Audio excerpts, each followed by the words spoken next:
오늘의 하늘 말씀은 제1성서의 욥기와 제2성서의 히브리서입니다. 먼저 욥기 23장을 읽겠습니다. 욥이 말을 받는다. 오늘 또 이 억울한 마음 털어놓지 않을 수 없고 그의 육중한 손에 눌려 신음 소리조차 내지 못하겠구나.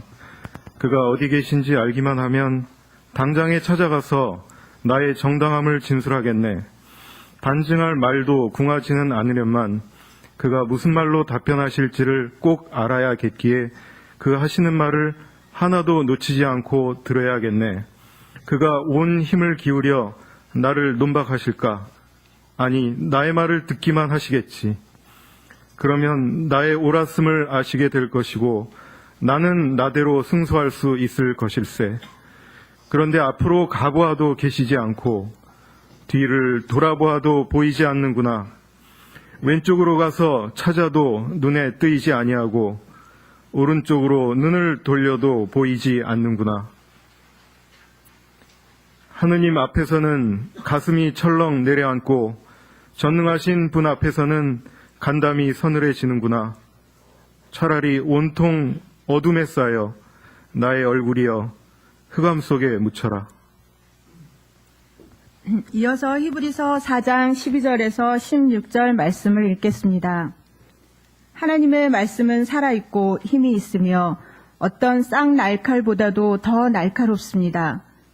그래서 사람의 마음을 꿰뚫어 영혼과 정신을 갈라놓고 관절과 골수를 쪼개어 그 마음 속에 품은 생각과 속셈을 드러냅니다.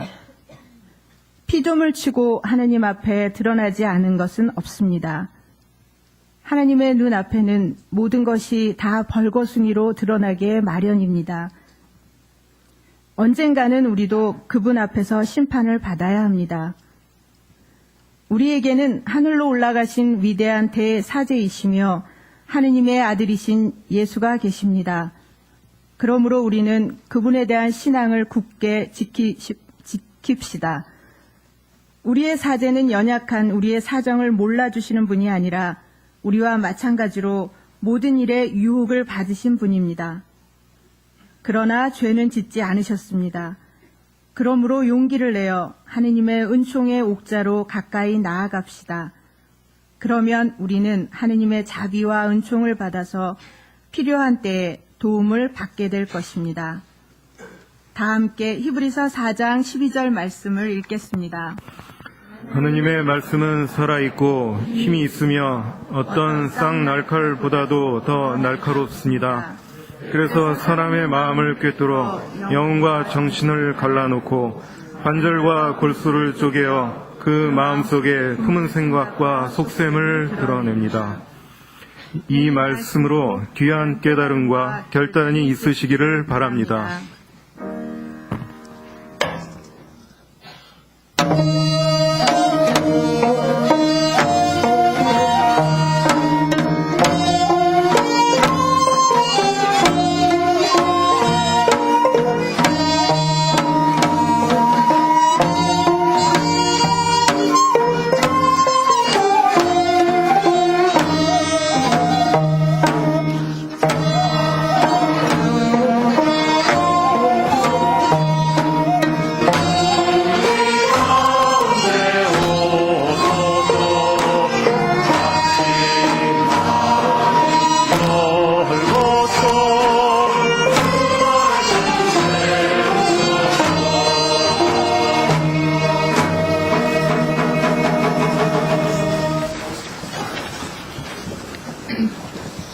복음서의 말씀입니다. 귀로 들으시기 바랍니다. 예수께서 길을 떠나시는데 어떤 사람이 달려와서 그 앞에 무릎을 꿇고 선하신 선생님, 제가 무엇을 해야 영원한 생명을 얻겠습니까? 하고 물었다. 예수께서는 이렇게 대답하셨다. 왜 나를 선하다고 하느냐? 선하신 분은 오직 하느님뿐이시다. 살인하지 말라, 간음하지 말라, 도둑질하지 말라, 거짓 증언하지 말라, 남을 속이지 말라, 부모를 공경하라고 한 계명들을 너는 알고 있을 것이다. 그 사람이 선생님, 그 모든 것은 제가 어려서부터 다 지켜왔습니다 하고 대답하였다. 예수께서는 그를 유심히 바라보시고 대견해 하시며 이렇게 말씀하셨다. 너희의 한 가지 부족한 것이 있다. 가서 가진 것을 다 팔아 가난한 사람들에게 나누어 주어라. 그러면 하늘에서 보화를 얻게 될 것이다. 그러니 내가 시키는 대로 하고 나서 나를 따라오너라. 그러나 그 사람은 재산이 많았기 때문에 이 말씀을 듣고 울상이 되어 근심하며 떠나갔다. 예수께서는 제자들을 둘러보시며 재물을 많이 가진 사람이 하나님 나라에 들어가는 것은 얼마나 어려운 일인지 모른다 하고 말씀하셨다. 제자들은 이 말씀을 듣고 놀랐다. 그러나 예수께서 다시 이렇게 말씀하셨다. 하나님 나라에 들어가기는 참으로 어렵다. 부자가 하나님 나라에 들어가는 것보다는 낙타가 바늘귀로 빠져나가는 것이 더 쉬울 것이다. 제자들은 깜짝 놀라 그러면 구원받을 사람이 어디 있겠는가 하고 서로 수군거렸다. 예수께서는 제자들을 똑바로 보시며 그것은 사람의 힘으로는 할 수 없으나 하느님은 하실 수 있는 일이다. 하나님께서는 무슨 일이나 다 하실 수 있다 하고 말씀하셨다. 그때 베드로가 나서서 보시다시피 저희는 모든 것을 버리고 주님을 따랐습니다 하고 말하였다. 예수께서는 이렇게 말씀하셨다. 나는 분명히 말한다. 누구든지 나를 위하여 또 복음을 위하여 집이나 형제나 자매나 어머니나 아버지나 자녀나 토지를 버린 사람은 현세에서 박해도 받겠지만 집과 형제와 자매와 어머니와 자녀와 토지의 축복도 100배나 받을 것이며 내세에서는 영원한 생명을 얻을 것인다. 그런데 첫째가 꼴찌가 되고 꼴찌가 첫째가 되는 사람이 많을 것이다. 이는 주님의 말씀입니다. 네, 자리에 앉으시기 바랍니다.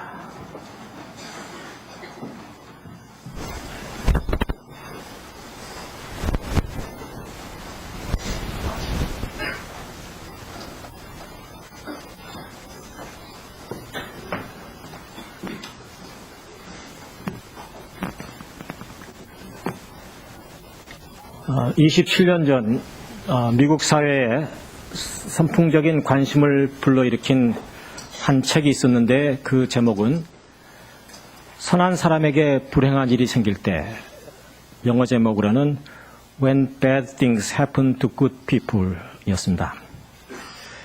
헤럴드 쿠시너라고 하는 유대의 정통 랍비가 14살의 아들을 불치병으로 잃고 과연 하나님은 계시는가라는 질문으로 시작한 책입니다.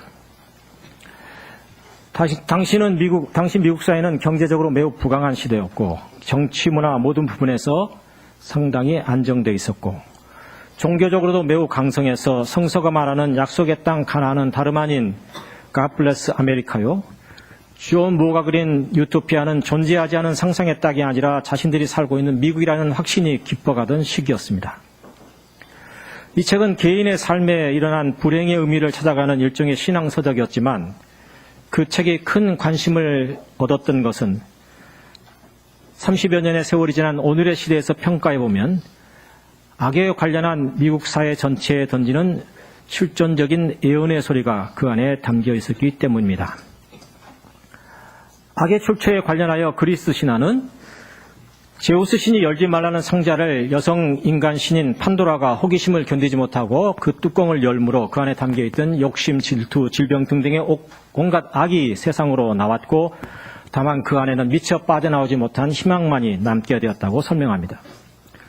성서는 먹지 말라는 선악과를 따먹음으로 악이 생겨났다고 말합니다.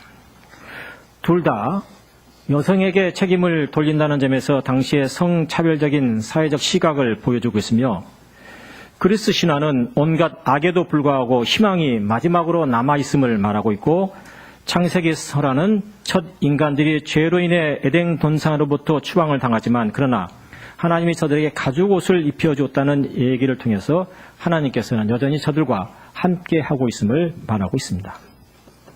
그러나 이 두 설화는 모두 악이 세상에 퍼지게 된 과정을 설명하고 있지 악이 본래 어디에서부터 유래하고 있는지에 대해서는 말하지 않고 있습니다. 우리는 야훼 하나님을 세상의 모든 것을 창조하신 창조주 하나님으로 고백합니다. 그렇다면 욥을 사이에 두고 하나님과 게임을 벌리는 사탄은 과연 어디로부터 나왔는가? 대부분의 고대 민족사라는 그래서 선한 신과 악한 신이 두 신이 본래부터 있었다고 말합니다. 그러나 기독교는 유일신 종교입니다. 또 우리는 야훼 하나님을 절대 선이자 동시에 전지전능하신 분이라고 고백합니다. 그렇다면 하나님이 아담과 하와가 선악과를 따먹을 것을 몰랐다고 하는 것은 말이 되지 않는 얘기며, 또 선악과를 먹지 못하게 하려면 아예 처음부터 그 주위에 강력한 전기가 흐르는 철조망을 쳐놓아 아예 접근조차 하지 못하도록 만들었어야지, 이거야말로 병 주고 약 주는 거 아닌가? 원죄는 인간의 책임이 아니라 이거야말로 신이 먼저 유혹한 것이다. 아담과 하와에게는 죄가 없다. 물론 여기서 인간에게 선과 악의 선택권이 주어져 있다고 하는 자유 책임론이 출발하고 있습니다만은 하여간 이것이 악에 대한 정당성을 부여할 수는 없습니다. 신이 본래 원치 않았던 악이 세상 어딘가에 존재한다면 하나님의 창조는 완전하지 않았던 것입니다. 그렇다면 신은 전능하지 않은 분입니다. 전능하지 않다면 신이 아닙니다. 그래서 1차 세계대전, 2차 세계대전의 참혹함을 겪고 미소가 핵 경쟁을 벌이던 60년대 미국에서는 신죽음의 신학이 일어났습니다. 이는 신 자체가 죽었다는 의미가 아니라 우리가 믿고 고백하는 전지전능한 절대신은 있지 않다는 신학적 선언이었습니다. 5세기경 성 어거스틴은 악을 설명하기를 아직 덜 된 선이다 하는 약간은 모순적이고 억지적인 결론을 내놓았습니다마는 이것은 전지전능하신 하나님이라는 신학적 대전제를 깨지 않은 채 악을 설명할 수 있는 유일한 해결의 길이기도 했습니다. 라피쿠시나는 불치병으로 죽어가는 아들을 바라보면서 하나님께 묻습니다. 죽음이 죄로 인한 결과라면 도대체 우리 아들이 무엇을 잘못했다는 말인가요? 욥기가 다루고 있는 주제를 자신의 얘기로 옮겨 묻습니다. 고통에는 크게 세 가지 종류가 있습니다. 자연재해로 인한 고통이 있습니다. 10여 년 전 일어났던 동남아시아 해일로 인해 수만 명의 사람들이 희생당하자 어떤 정신나간 강남의 대형교회 목사는, 지금 그 목사는 교회돈을 형량한 죄로 감옥에 있습니다마는 예수 안 믿어서 그런 불행이 생겼다고 말하였습니다만, 사망자 중에는 단지 무슬림만 있었던 것이 아니라 크리스찬도 있었으니 이거는 말이 성립이 안 되는 이야기입니다. 그럼에도 이런 주장에 아멘하는 어리석은 기독인들이 많으니 참으로 안타까울 따름입니다. 며칠 전 미국 동부에 1000년에 한 번 일어날까 말까한 엄청난 폭풍우가 몰려 도시 전체가 물에 잠기고 여러 사람이 죽었는데, 그럼 이 경우는 어떻게 설명해야 하나요? 자연재해는 이유가 없습니다. 선한 사람, 악한 사람, 크리스찬, 무슬림, 불교인 상관없이 무차별적으로 불행이 일어납니다. 그저 우리가 이야기할 수 있는 것은 우주는 인간을 위해 존재하는 것은 아니라는 것이고, 만약 우주가 인간을 위해 존재한다면 그 우주는 불완전한 우주일 따름입니다. 이와 반대로 어떤 악은 인간들에 의해서 만들어집니다. 피할 수 있는 대형 불행 사건도 있습니다. 해일을 피할 수는 없지만, 그러나 해일로 말미암아 핵 발전소가 폭발을 해서 수십만이 희생당하는 일은 피할 수가 있습니다. 핵 발전소가 편의 시설인가 악의 시설인가 하는 판단과 책임은 인간에게 있는 것이지 이것을 신에게 돌릴 수는 없습니다. 핵을 반대하고 전쟁을 반대하는 것은 바로 이런 이유 때문입니다. 개인이 당하는 불행이 있습니다. 이 경우는 같은 불행이라도 쉽게 받아들일 수 있는 불행이 있는가 하면 쉽게 받아들일 수 없는 불행도 있습니다. 전쟁에서 한 병사가 다리를 잃었습니다. 받아들이기 어렵지만 그는 국가와 민족을 위한 희생이었다는 점에서 위로를 받습니다. 그런데 어떤 사람이 교통사고로 다리를 잃었습니다. 의미를 찾아내기 쉽지 않습니다. 그래서 그는 평생 동안 자기 없어진 다리를 볼 때마다 그 순간을 피할 수만 있었다면, 내가 그때 그 길로 가지 않고 다른 길로 갔더라면, 내가 신호대기에서 조금만 더 기다렸더라면, 그때 내가 그 빨간 차를 추월하지만 않았더라면 등등 후회의 생각을 갖게 됩니다. 왜냐하면 자신이 당한 불행의 의미를 찾아내기가 어렵기 때문입니다. 유대인 탈무드에 재미있는 얘기가 나옵니다. 우리가 영화 홍해나 십계명 같은 영화를 보면 모세가 시내산에 올라서 십계명이 새겨진 큰 두 돌판을 이렇게 한 손에 들고 내려옵니다. 내려오니까 아론을 중심해서 금송아지 우상을 만들어 놓고 백성들이 그 주위를 놀면서 축제하면서 있습니다. 십계명의 첫 번째 계명이 뭡니까?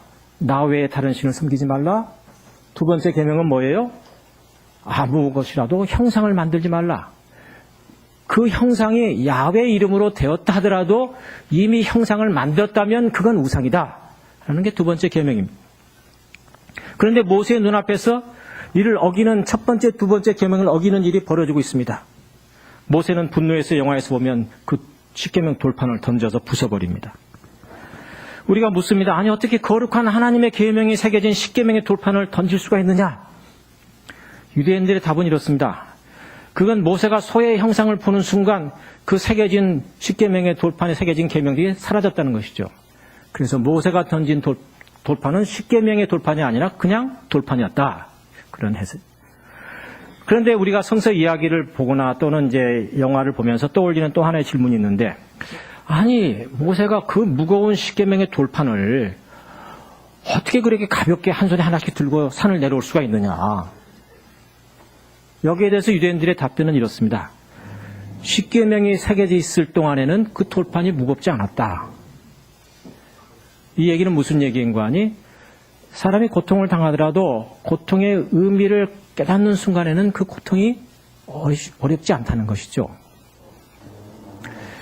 그렇습니다. 우리가 같은 고통을 겪고 있어도 그 의미를 찾아내는 사람은 그 고통을 견뎌내지만, 의미를 찾을 수 없는 사람들은 자그마한 고통에도 자기의 생명을 쉽게 포기해버립니다. 여기에 종교가 필요한 이유인 것입니다.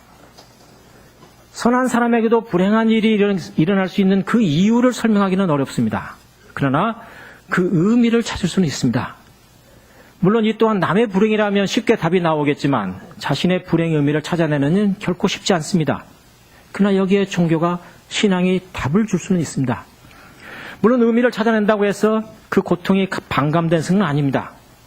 다만 우리는 고통이 나 혼자만의 고통이 아니라는 것, 그리고 그런 고통이 다시는 일어나지 않도록 서로 연대하며 행동하는 것이 중요하다는 것을 깨닫게 됩니다. 이 과정에서 우리는 신이, 우리가 흔히 교리적으로 고백하는 전지전능하신 분이 아니라는 사실을 인정하게 되고, 그리고 그분이 완벽한 세상을 만들지 않았음을 용서하는, 신을 용서하는 일, 그리고 신이 본래 계획하였던 그런 세상을 만들어내기 위해서 신과 함께 일하는 것입니다. 저는 여기서 어거스틴이 말한 바, 악은 아직 덜 된 선이라는 이 신학적 선언이 본래 어거스틴이 뜻한 바는 아니었지만 저는 맞는 말이라고 생각합니다. 왜냐하면 덜 된 것을 되게 만드는 책임을 신은 우리에게 줬다는 것입니다. 이는 결코 신이 무능해서가 아니라 이렇게 인간을 동역자로 부르시는 바로 이 부분이 저는 신의 완전성을 보여주는 것이라고 역설적으로 저는 믿습니다. 시지푸스의 돌이 정상 위에 머물도록 하려면 우리는 시지푸스가 그 돌을 밑에서부터 굴려 올라오는 동안 우리 모두가 힘을 합쳐서 그 정상의 끝을 깎아 돌이 머물도록 하도록 홈을 파는 데 있는 것이지, 왜 굴러 떨어질 돌을 또다시 헛수고를 얼며 끌어올리느냐고 빈정대는 그런 구경꾼의 자리에서 벗어나야 하는 것입니다. 평화를 추구해온 한결의 백이민족이 강토가 갈리고 가족이 나누어진 이 불행의 원인을 명쾌하게 설명할 수는 없습니다. 다만 우리는 이러한 불행이 계속 이어지지 않도록, 또 다른 나라에 이런 불행이 일어나지 않도록 행동으로 노력을 해야 하는 것이, 여기에 바로 고난의 의미가 있고, 여기에 바로 개인의 고난을 우리가 어떤 공동체적이고 또 연대적인 의미로 이끌어갈 이유가 있는 것입니다. 우리 시대에 뛰어난 사상가인 슬라비의 지책, 여러분 책은 안 읽어보셨어도 이름은 숱하게 들어보셨으리라고 생각합니다. 저도 잘 모릅니다, 철학가는. 그러나 제가 알기로 하여간 프로이드나 헤겔과 마르크스를 서로 연결하는 그런 위대한 오늘의 사상가이고, 그를 따르는 세상에 많은 사람도 있습니다. 그가 말하기를 동서양을 막론하고 자유와 책임의 종교인 기독교가 금지와 죄책감이라는 자기 부정의 체계 속에 감금되어 있는 탓에 기독교 본래의 혁명성을 상실하였고 그것이 바로 오늘 기독교가 타락하게 된 이유라고 말합니다. 재미있는 것은 지책이 기독교의 혁명성을 찾아낸 인물이 오늘 우리의 본문을 다루고 있는 욥이라고 하는 사람입니다. 우리는 흔히 욥의 가장 큰 주제를 인간이 당하는 모든 불행에는 이유가 있고 그 이유는 앞서 말한 대로 그것이 의식 중에 질러졌던 무의식 중에 저질러졌던 인간이 행한 잘못에 대한 결과라는 것입니다. 우리가 익히 잘 알고 좋아하는 갈라디아서 6장의 말씀이 이를 잘 설명해 줍니다. 하나님은 조롱을 받으실 분이 아닙니다. 사람은 무엇을 심든지 자기가 심은 것을 그대로 거둘 것입니다. 자기 육체에 심는 사람은 육체에서 멸망을 거두겠지만 성령을 심는 사람은 성령으로부터 영원한 생명을 거둡니다.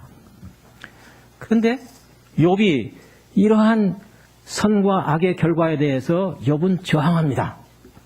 나는 잘못한 게 없다. 그러니 하나님과 따져야겠다. 그런데 따지려고 보니까 하나님이 보이지 않는다. 그게 오늘 본문의 내용입니다. 또 욥기를 조금이라도 알고 있는 사람은 욥기 마지막 부분에 가서 하나님께서 따져 묻는 욥을 향해 이렇게 대질문합니다. 부질없는 말로 나의 뜻을 가리는 자가 누구냐? 내가 땅에 기초를 놓을 때 너는 어디에 있었느냐? 누가 이 땅을 설계했느냐? 누가 줄을 치고 금을 걷느냐? 그렇게 세상 물정을 잘 알거든 한번 말해보아라. 이런 식으로 하나님께서 욥에게 질문을 던지는데 무려 38장, 39장, 40장, 41장 넉 장에 걸쳐서 100여 개가 넘는 구절로 확 쏘아붙입니다. 사정 없습니다. 그러자 욥이 마지막 장인 42장에서 이렇게 말합니다. 알았습니다. 부질없는 말로 당신의 뜻을 가리운 자 그것은 바로 저였습니다. 이 머리로는 헤아릴 수 없는 신비한 일들을 영문도 모르면서 짓거렸습니다. 당신께서 어떤 분이시라는 것을 소문으로 겨우 들었는데 이제 저는 이 눈으로 당신을 배웠습니다. 그리고 야훼는 욥과 정론을 벌였던 친구들을 비난하시고 욥의 불행을 배나 행복으로 바꿔주십니다. 해피 엔딩입니다. 이렇게 욥기 얘기를 마치려고 제가 지적 얘기를 꺼낸 것은 아닙니다. 대부분의 신학자들은 여기에서 신의 승리로 얘기를 마무리 짓고 있습니다만은 지적은 오히려 여기서 신학적 반전을 꾀합니다. 38장에서 41장까지 야훼께서 욥에게 수없는 말로 그를 몰아붙였지만 이 모든 것은 욥이 질문했던 핵심적인 질문, 왜 선한 사람에게 불행한 일이 일어났느냐? 라는 질문에 대한 해답은 되지 않는다는 것입니다. 지적은 이거 혹시 잘못 오해하지 마십시오. 지적은 말하기를 이것을 공허한 잡담 혹은 허약한 핑계라고 말하고 거기서 무기력한 신의 모습을 발견합니다. 지적은 욥에 대한 일반적인 우리의 신앙 이해, 곧 그는 신을 향한 절대 믿음을 회복했고 그래서 결국 자신의 고통을 이겨냈다고 말하지 않고 오히려 욥은 시종일관 불평했고 자신의 운명을 거부했으며 고통의 무의미성에 전율하였다고 말합니다. 이런 욥에 대해 하나님께서 어떻게 할 수 없었다고 말합니다. 지적은 한 발 더 나가 말하기를 신이 욥의 실패를 선언한 것이 아니라 오히려 욥이 신에 대해 침묵했고 그리고 침묵 속에서 욥이 깨달은 것은 무력한 신, 곧 자신을 실험했던 신의 자기 실패였다는 것입니다. 그리고 이 욥이 깨달은 신의 무능함을 예수께서 십자가 위에서 외치신 그 유명한 절규, 오늘 시편 22편에 나오는 그 말씀, 엘리 엘리 라마 사박타니, 나의 하나님 어찌하여 나를 버리시나이까? 예수가 경험한 것 또한 신의 무능함이었다는 것입니다. 그런데 바로 이 무능하고 실패한 신에 대한 유대인들의 신실함, 바로 그것이 유대 공동체의 독특함이고 바로 그것이 초대교회, 특히 바울이 깨달았던 위대한 신앙의 발견이라는 것입니다. 쉽게 말해서 타종교에서는 부정의를 정당화하며 신에 대한 환상을 계속 유지하려고 하는 반면에 유대교는 이러한 신에 대한 이념적 환상 자체를 제거하고자 한다는 것입니다. 하나님의 아들이라고 하는 예수 그리스도가 십자가에 위해서 나의 하나님 왜 나를 버리십니까? 라는 이 외마디 외침을 통해서 신의 죽음을 본 것이 아니라 오히려 역설적이게도 신의 자기 포기를 통해서 십자가 위에서 비춰지는 새로운 빛, 부활의 빛을 보았다고 지적은 지적하고 있는데 이것을 명확하게 깨닫고 실행한 이가 바울이라는 것입니다. 우리는 그간 바울이 역사적 예수에 대해서는 말하지 않고 십자가의 그리스도만을 말하겠다는 그의 주장에 대해서 땅을 이야기하지 않고 하늘만을 이야기하는 일종의 몽상가로 비판하여 왔습니다. 그런데 지적은 오히려 바울이 깨달았던 십자가상의 예수의 죽음, 곧 신의 무능함을 통한 새로운 주체 논리를 세웠는데 이는 곧 부활신앙을 통한 성령의 예수 공동체였다는 것입니다. 이것이야말로 세상의 모든 논리를 거부하는 혁명이었다. 곧 바울이 말한 바 여자나 남자나 주인이나 종이나 이방인이나 유대인이나 모두 예수 그리스도에서 하나라고 하는 당시로서는 상상조차 할 수 없는 그런 선언이 가능했던 이유가 여기에 있다. 이렇게 말합니다. 요즘 국정 역사 교과서 문제로 사회가 시끄럽습니다. 국사 교과서를 정부가 허용하는 하나의 책만 허용하겠다는 것입니다. 이는 마치 욥기를 해석하는 일에 있어서 전통적인 해석, 욥이 하나님께 졌다는 해석만을 가르치라는 낡아빠진 주장입니다.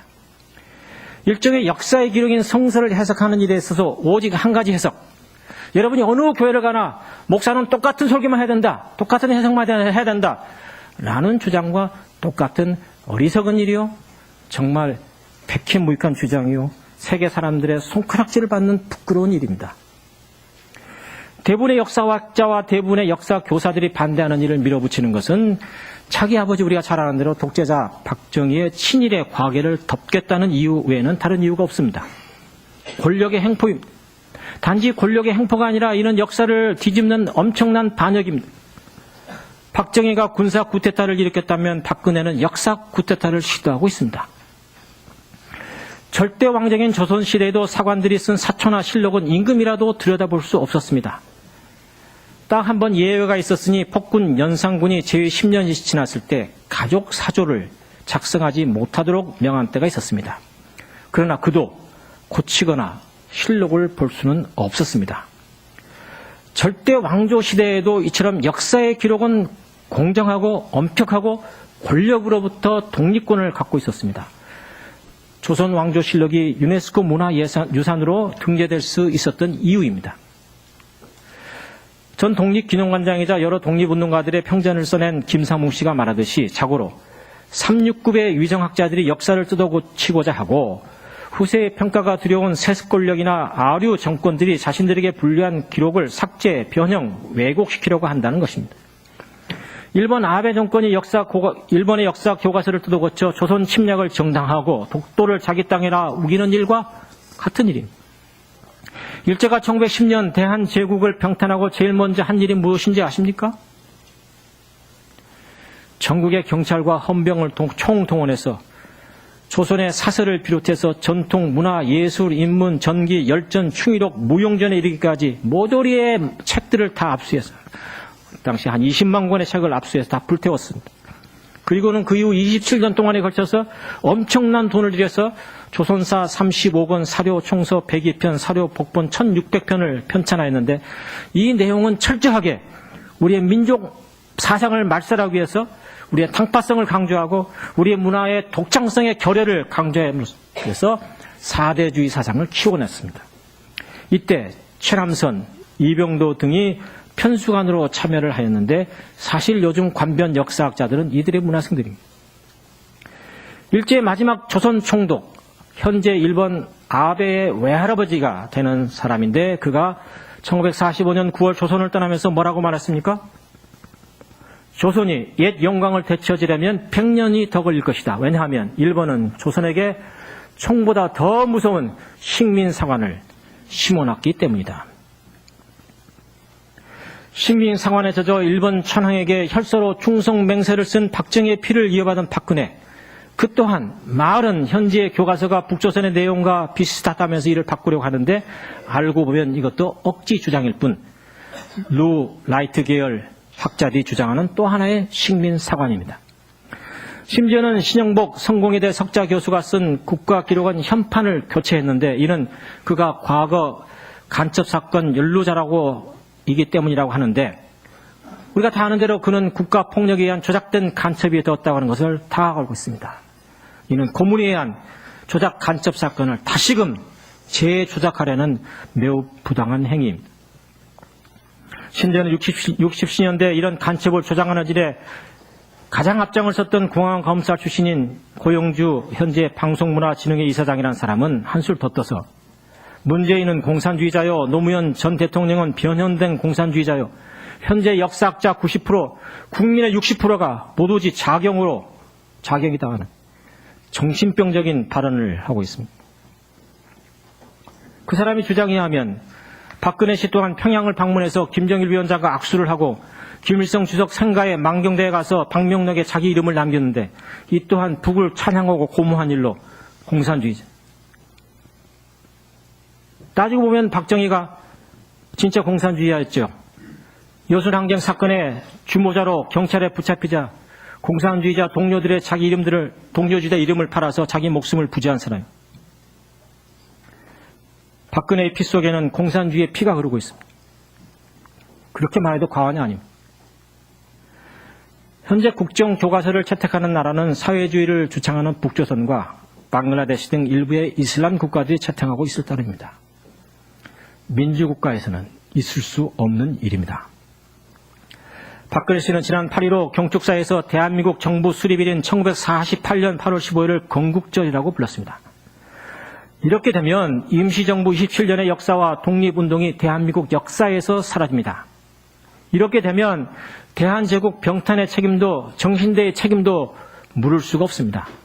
안중근을 의사라고 부를 이유도 없습니다. 왜냐하면 이건 대한민국 수립 전에 일어난 일로 역사적으로 우리와는 관계가 없는 일이기 때문입니다. 친일파, 매국노, 부일 협력자들의 재상을 밝히거나 그 책임을 물을 수도 없습니다. 이 또한 대한민국과는 관계가 없는 딴 나라의 역사이기 때문입니다.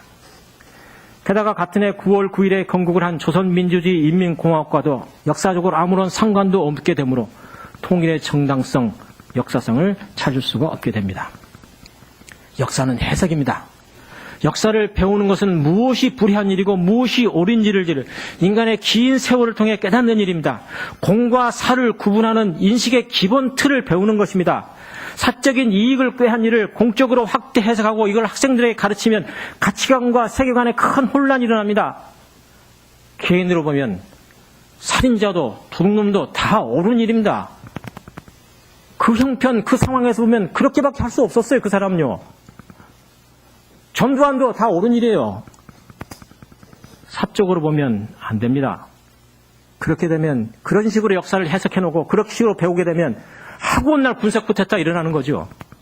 지가 보기에는 다 틀렸는데 우리가 사적인 역사 해석 주의해야 됩니다. 역사뿐만이 아니에요. 인간관계에서도 모든 관계에서 우리가 사적인 거 굉장히 조의해야 됩니다. 공적인 보는 눈, 그것이 지식인이 갖는 눈이죠. 얼마나 더 넓게 보느냐. 내가 갖고 있는 관계에 매이지 않고 인간관계에 매이지 않고 떨어져서 그러기 위해서 우리가 역사를 배우는 거예요. 지금은 냉전적 사고에서 벗어나는 시기입니다. 그렇게 세계가 변하고 있습니다. 자본주의의 나라 미국에서 사회주의를 주창하는 민주당의 대통령 후보 샌더슨 의원의 인기가 계속 높아가고 있습니다. 공산주의냐 민주주의냐 하는 낡은 틀은 이미 효력을 상실했습니다. 그런데 국정교과서를 통해서 이를 냉정적 사고, 다시 그 시대로 돌아가려 하는 것은 역사의 퇴행입니다. 나는 무관심한 자들을 미워한다. 무솔리니의 전체주의 정권하에서 저항운동을 일으켰던 안토니오 그람시라는 철학자가 남긴 말입니다. 그의 미움의 대상이 되지 않기를 바랍니다. 지책은 기독교가 타락하게 된 이유가 바로 기독교 본래의 혁명성을 상실했기 때문이라고 말합니다. 지난주 우리는 홍구수 목사님의 2주기를 보냈습니다. 저는 홍 목사님의 위대함은 단지 공영방송에서 공산주의자들 또한 휴머니스트들이고 주체사상을 대학교에서 배우고 가르쳐서 무엇이 옳고 그른지를 토론할 수 있어야만 참된 민주주의 국가라고 하는 외침에만 있었던 것이 아니라 정치적 설교라는 용어, 정치적 설교라는 제목으로 설교집을 내는, 다시 말하면 기독교가 갖고 있는 일종의 성역을 깨어버렸다는 점이 있다고 저는 생각합니다. 우리의 신앙의 초점은 하나님 나라에 있고 이 하나님 나라가 어떤 나라인지는 분명하지 않지만 이런 세상 나라에 대한 대한의 나라로서 모두가 차별 없이 자신에게 주어진 삶을 노래하고 무슨 생각이든 자유롭게 말하고 토론하고 그래서 보다 나은 세상을 만들어가는 일이 있다고 믿습니다. 정치가 인간의 삶의 영역을 다루듯이 설교 또한 인간의 삶의 영역을 빼놓고 말할 수는 없는 것입니다. 예수께서 부자가 하나님 나라에 들어가는 것보다는 낙타가 바늘귀로 빠져나가는 것이 더 쉬울 것이라는 얘기는 부자는 구원받을 수 없다가 아니라 부자라 하더라도 나사로와 같이 부가 자기 생명을 지켜주는 것이 아님을 깨닫고 자유로운 사람이 되라는 것이죠. 저는 이 바늘귀를 당시 안식일 시작 나팔 소리와 함께 예루살렘의 모든 12개의 문이 닫혔습니다만 그때 상인들을 위해서 작은 바늘문이라고 하는 조그만 문이 있었는데 그 길을 들어가기 위해서는 낙타는 자기 등에 있는 모든 짐을 내려놓고 그리고 무릎으로 기어서만이 그 문을 들어갈 수 있었습니다. 역사적으로 찾으니까 이건 없는데 제가 들은 적이 있거든요. 이스라엘 가서. 그래서 저는 이 해석이 이 바늘귀 해석의 가장 좋은 해석이라고 생각합니다. 그런데 오늘 본문의 마지막 구절, 나는 분명히 말한다. 누구든지 나를 위하여 또 복음을 위하여 집이나 형제나 자매나도 받겠지만 집과 형제와 자매와 어머니와 자녀와 토지의 복도 100배나 받을 것이며 내세에서는 영원한 생명을 얻을 것이다. 저는 이 말씀에서 의를 위해서 일하는 사람들이 현세에서 박해를 받는다는 말씀 이해합니다. 또 그들이 내세에서 영생을 얻는다는 말 이해합니다. 근데 그 중간에 끼어있는 그 말은 제가 이해하지 못합니다. 현세에서 자녀와 토지의 복도 100배나 받을 것이라는 이 구절은 저는 이해하지 못합니다. 어떻게 받을 수 있다는 것인지. 욥은 가상의 인물이니까 이전보다 배나 더 많은 복을 받았다는 말은 이해하지만 예수가 가상의 인물은 아닌 것이고 또 거짓으로 약속하지는 않았을 것이라고 보기 때문입니다. 혹 이 땅에서 예수를 따름으로 현세에서 100배나 더 많은 땅을 얻을 수 있는 길을 아시는 분이 계시면 저에게 가르쳐 주시기 바랍니다.